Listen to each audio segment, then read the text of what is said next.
1979 जुलाई का महीना हमारे देश के प्रधानमंत्री और एक ऊसराहाड़ पुलिस स्टेशन का दौरा और उसके बाद एक हुई दिलचस्प हैरत अंगेज कर देने वाली कहानी। नमस्कार, मैं अमृत कुमार। ये कहानी है 1979 यानी 28 जुलाई 1979 की। यूपी में एक ऊसराहाड़ पुलिस स्टेशन आता है जो कि इटावा के अंतर्गत यानी उत्तर प्रदेश जुरिस्डिक्शन के अंतर्गत में आता है और ये इटावा के आसपास में ये ऊसराहाड़ पुलिस स्टेशन है। ऊसराहाड़ पुलिस स्टेशन में आमतौर पे जो हर रोज पुलिस स्टेशन का जो भी होता है कि शाम में सारे लोग थके होते हैं तो फिर उनके रिप्लेसमेंट में जो भी पुलिस वाले आते हैं वो अपना चार्ज संभालते हैं।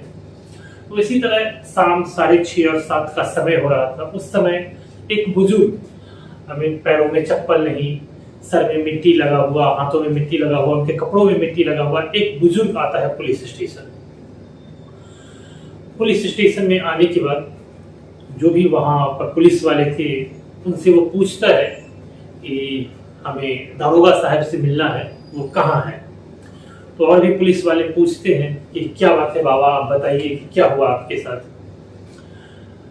तो वो बुजुर्ग बताता है कि हमें एक रपट लिखानी है, क्योंकि गांव में लोग ऐसे ही बोलते हैं कि एक रपट लिखानी है। तो वो वैसे ही बुजुर्ग बोलता है कि हमें एक रपट लिखानी है, तो फिर हमें आप दारोगा साहब से मिलवा दीजिए। तो और भी जो पुलिस वाले थे वो कहते हैं वो तो है नहीं। तो फिर ये कहता है तो फिर जो भी नंबर 2 होंगे यानी डिप्टी दारोगा जो भी होंगे हमको उनसे आप मिलवा दीजिए। तो वो वहीं पर लाओ लश्कर के साथ बैठे हुए थे, एक तरह से मंडली लगाकर बाहर में, क्योंकि शाम का समय था। तो वो पूछते हैं कि हाँ बताइए आपके साथ क्या हुआ है।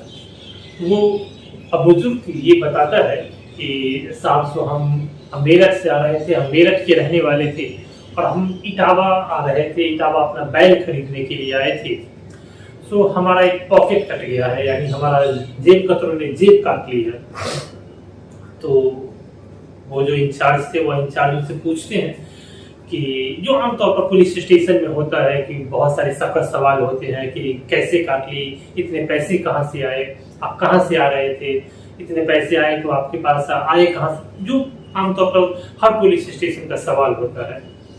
तो वो भी उनसे पूछ रहे थे। तो वो उस बुजुर्ग ने कहा कि साहब से हम अपना गांव में जो भी मेरा जमीन था वो हम जमीन बेचकर और जो कुछ भी पैसे थे हम पैसे अपने पॉकेट में रखकर और इटावा, चूंकि इटावा में सस्ते बैल मिलते हैं तो हम बैल खरीदने के लिए इटावा आए थे। तो आमतौर पर इन सब चीजों को थाने में सीरियसली नहीं लिया जाता, ये एक सच्चाई है इंडिया की। तो फिर वैसे ही उनको बोला जाता है कि जाइए आपके पैसे खर्च वगैरह हो गए होंगे, आपने शराब वगैरह पी ली होगी या फिर आपने किसी भी काम पे खर्च कर लिया, आप घर जाइए। और उनको ये सब बोल के कह दिया जाता है कि आप घर जाइए। लेकिन फिर वो बहुत ही एक तरह से गिड़गिड़ाते हैं, मिन्नतें करते हैं पुलिस वालों से, लेकिन किसी भी पुलिस वालों को दया नहीं आती है उन पर और फिर उनको वापस भेजने, बस एक तरह से उनको वापस जाने के लिए कह दिया जाता है। यही बात चल ही रही थी कि जो भी उस थाने के इंचार्ज थे, एक तरह से थाना अध्यक्ष, वो भी पहुंचते हैं। तो वो उस बूढ़ा उनसे भी कहता है कि हमारी ये शिकायतें हैं, जो भी शिकायतें थी वो बताता है। तो फिर थाना इंचार्ज ने भी वही बातें कह के कि आपके पास क्या एविडेंस है कि आपके पास इतने पैसे थे, आपका जेब कटा और पैसे गिरने, दोनों की अलग अलग धाराएं होती है। तो मैं कैसे मान लूं कि आपका जेब कटा या आपने पैसे गिरा दिए। तो बहुत सारी सवाल पूछकर उनको वापस कर दिया जाता है। तो बूढ़ा बहुत ही लाचार, एक तरह से बेबस होकर वापस उस थाने की जो सीढ़ी थी वो सीढ़ी पर जाके बैठ जाता है। और सीढ़ी पे बैठने के बाद वो बूढ़ा आदमी जो भी बुजुर्ग था वो सोचने लगता है कि अब क्या करूं मैं। लेकिन किसी भी पुलिस वालों को एक तरह से दया नहीं आती है। थोड़ी देर के बाद एक पुलिस वाला उस बुजुर्ग आदमी के पास जाकर बैठता है और पूछता है कि हाँ बाबा, सो आपका काम हो जाएगा पर उसके लिए कुछ खर्च करना होगा, यानी एक तरह से रिश्वत देनी होगी। तो थोड़ी देर के लिए तो ये उस बुजुर्ग आदमी को ये सुनकर एक तरह से चेहरे पे रौनक, खुशी आ जाती है कि हाँ मेरा काम हो जाएगा, किसी को तो दया आई। बट ये जैसे ही सुनता है कि कुछ देना हो यानी कुछ खर्च देना होगा, आमतौर पे हर पुलिस स्टेशन की बात है, कुछ देना ही पड़ता है। तो उसने भी ऐसा ही सोचा। फिर उसके बाद किसी तरह बात 35 रुपए पे 35 रुपए रिश्वत देने के बाद ये बात बनी। यानी 1979 यानी 21 साल और 22 यानी 43 ईयर्स पहले की बात है। 35 रुपए यानी 35 रुपीज में ये डील हुआ कि 35 रुपए देने के बाद आपकी सिर्फ रिपोर्ट लिख ली जाएगी, यानी एक तरह से FIR लॉन्च कर लिया जाएगा कि आपकी पैसे मतलब आपकी जेब यानी काटी गई है। जिस किसी के द्वारा भी हो, पैसा मिलना न मिलना वो बात की बात है, लेकिन सिर्फ रिपोर्ट लिखाने के लिए 35 रुपीज में आज से 40 ईयर्स पहले डील हुआ, यानी 40 ईयर्स पहले की बात है। फिर उसके बाद डील होने के बाद जो भी पुलिस वाले थे वो अपने आला अफसर को जाकर बताते हैं, जो भी इंचार्ज वगैरह थे कि 35 रुपये में डील हो चुकी है। फिर उसके बाद उनको बुलाया जाता है, वहाँ थाने के अंदर बुलाया जाता है। फिर उसके बाद आमतौर पर जो होता है रिपोर्ट लिखने के बाद जो भी आपकी जो भी शिकायतें हैं वो सब एक पुलिस वाला लिखता है, और पुलिस वाला सब लिखने के बाद नीचे उनको बोलता है कि आप यहाँ दस्तखत करेंगे या फिर अपना अंगूठा लगाएंगे, जो कि आमतौर पर हर पुलिस स्टेशन में होता है। जो भी गांव ग्राम से लोग जाते हैं वो या तो साइन करते हैं तो अंगूठा देते हैं। वहाँ दोनों चीज, वहाँ पैड भी रखा हुआ रहता है, और या फिर अगर आप साइन करेंगे तो उसी कलम से लोग मोटा मोटी साइन कर देता है। तो वही एक पुलिस वाला जो भी उनका बयान लिख रहा था, जो भी उनके एप्लीकेशन से एक तरह से लिख रहे थे, वो पूछता है उनसे कि आप क्या करेंगे। तो वो बूढ़ा आदमी बोला कि मैं साइन करूंगा। तो फिर कलम और वो जो पेज था वो उनकी तरफ बढ़ा देता है, उस बूढ़े आदमी की तरफ, उस पुलिस वाले ने। और फिर उन्होंने उस बूढ़े आदमी ने उस पर साइन कर दिया अपना। और साइन करने के बाद वहाँ पे स्टैंड जो भी स्याही होती है वो स्याही भी रखा हुआ है। तो साइन करने के बाद वो स्टैंड को वो बूढ़ा आदमी अपनी तरफ खींचता है, लेता है। वो पुलिस वाले को देखकर थोड़ी सी हैरानी होती है कि ये साइन भी किया, अब स्टैंड भी खींच रहा है, तो ये माजरा क्या है। तो थोड़ा देर के लिए हैरानी हुई, लेकिन फिर जब तक वो सोचता तब तक वो बुजुर्ग आदमी जो मैंने एक तरह से फटेहाल वेश में था, एक तरह से फटेहाल हालत में था, वो अपनी दूसरे पॉकेट में हाथ डालता है, अपना एक स्टैम्प निकालता है जिसको मुहर निकालता है, और स्याही में मुहर लगाकर और वह जहाँ पर साइन किया था उसके थोड़ा सा नीचे वो अपना मुहर लगा देता है। और मुहर लगाने के बाद वो पेज उस पुलिस वाले को दे देता है। पुलिस वाले इतना देर में एक तरह से हैरान रहते हैं कि क्या ये अंगूठा लगाने के लिए लिया होगा, या फिर जब साइन किया तो अंगूठा, यही उधेड़ बुन में वो पुलिस वाला रहता है। तब तक वो स्टैंप लगाकर और उस पुलिस वाले को दे देता है।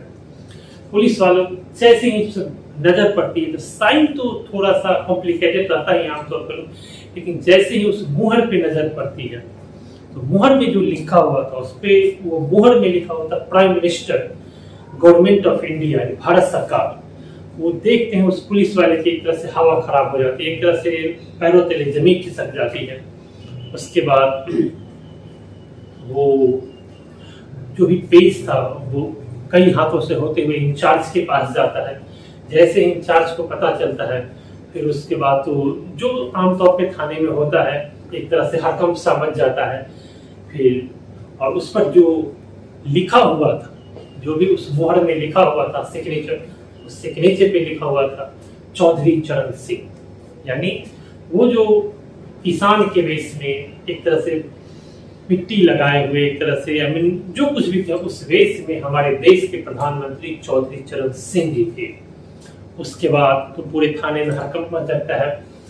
जितना दूर तक हो सकता है, जहां तक भी मैसेज जा सकता है, वहां तक के सारे पुलिस ऑफिसर जितने भी आला अधिकारी हैं वो सब मौके पर पहुंच जाते हैं।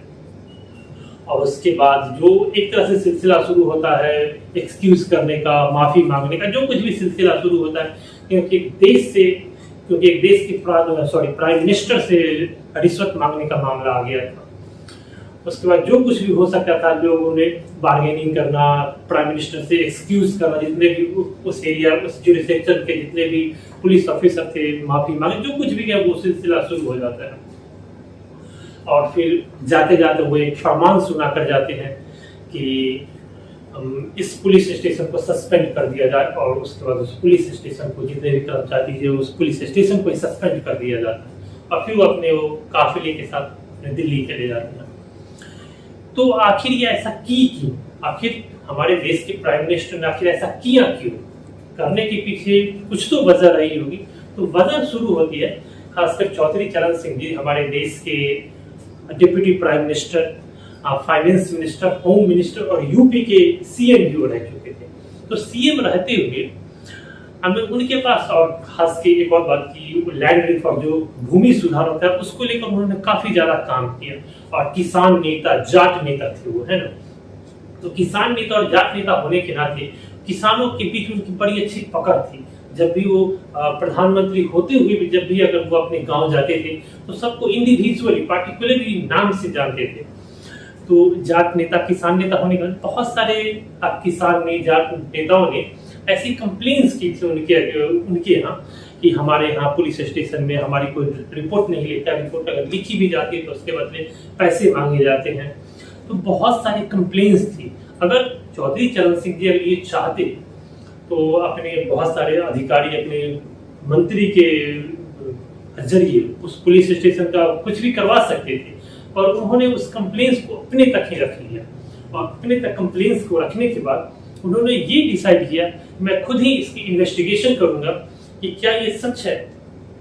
और उसी बीच में उनका इटावा के पास में एक दौरा रहता है, और उसी के बाद उन्होंने ये निर्णय लिया कि मैं इसको इंडिविजुअली रूप से चेक करूंगा।